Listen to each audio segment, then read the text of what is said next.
رخسانہ ایک پڑھی لکھی اور سمجھدار خاتون تھیں، لیکن کچھ عرصے سے ان پر ایک عجیب کیفیت طاری تھی۔ انہیں ہر وقت اپنے ایمان اور عبادات کے بارے میں وسوسے آتے رہتے تھے۔ کیا ان کا وضو ٹھیک ہوا؟ کیا نماز میں کوئی غلطی تو نہیں ہو گئی؟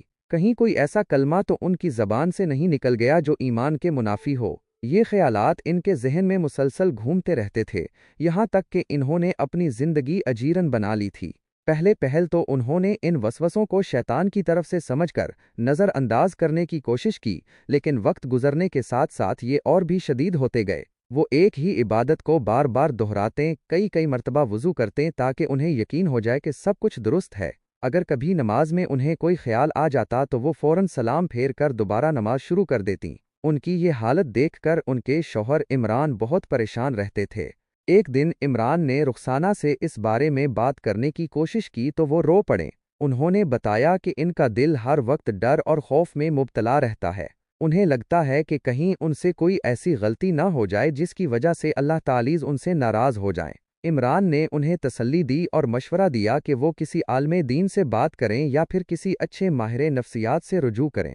رخسانہ پہلے تو ہچکچائیں، لیکن اپنی تکلیف کی شدت کے پیش نظر وہ ایک ماہر نفسیات ڈاکٹر فریدہ کے پاس گئیں۔ ڈاکٹر فریدہ نے ان کی باتوں کو غور سے سنا اور تشخیص کی کہ رخسانہ دراصل وسواسی قہری اضطراب obsessive compulsive disorder کی ایک قسم میں مبتلا ہیں، جسے مذہبی وسواس religious OCD کہتے ہیں۔ انہوں نے رخسانہ کو بتایا کہ یہ ایک نفسیاتی مسئلہ ہے جس کا علاج ممکن ہے۔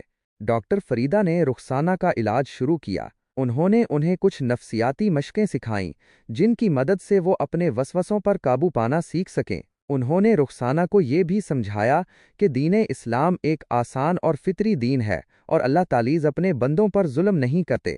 آہستہ آہستہ رخسانہ کی حالت بہتر ہونے لگی، ان کے دل سے خوف کم ہوا اور وہ دوبارہ اطمینان سے اپنی عبادات انجام دینے لگیں۔ انہیں اب یہ احساس ہونے لگا تھا کہ وسوسے صرف ان کے ذہن کی پیداوار تھے اور حقیقت میں ان کا ایمان محفوظ ہے۔